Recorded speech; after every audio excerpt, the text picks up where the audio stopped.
আসসালামু আলাইকুম। এখন বুর কয়টা বাজে জাননি ভাই? এখন বাজে 5টা। ওই যে আমার খান্দা যারা দেখায় আমার বাগনাটাও এতিম। আজকে আমি যেহেতু কষ্ট করি আমিও এতিম, কারণ তার বাপ দুনিয়াতে নাই আর আমার বাপ দুনিয়াতেই নাই, আমার আপন বাগনা। এই যে ভাই এত কষ্ট করি বুর 5টার সময় উঠটা এত পরিশ্রম করি ভাই একমাত্র টেকার লাগে, কারণ এই টেকা ছাড়া দুনিয়াটা অন্ধকার। আমার মা আসুন দুনিয়াতে, এখন আমার মার স্বপ্নটা পূরণ করতে হারাম না ভাই আমি সন্তান হিসাবে। তো আমার ভিডিও গুলা যে বাজারে দেখো, আমার ভিডিও গুলা যে বাজারে পাও, বেশি বেশি করে দোয়া কইরো ভাই আমার মার লাগি, কারণ আমার বাপ দুনিয়াতে নাই, আমার মা দুনিয়াতে আসুন।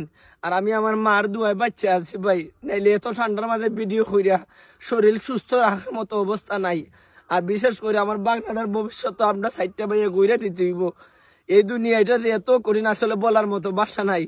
আজকে সকাল বুর 6টা বাজে ভাই, এই ঠান্ডা কুয়াশার মধ্যে একটু দেখা থাকবে ভাই, ক্যামেরাটা ঘুরাইয়া দেখো ভাই একটা মানুষ আছে একমাত্র আমি আর আমার বাগনা ছাড়াও দেখে ওই টিলারটা চালায়, ওখানে ওই ঠান্ডার সময় 6টার সময় উঠতে যাইব আলের মাঝে ভাই। আর আমি ওই তো ভিডিও করে আইছি।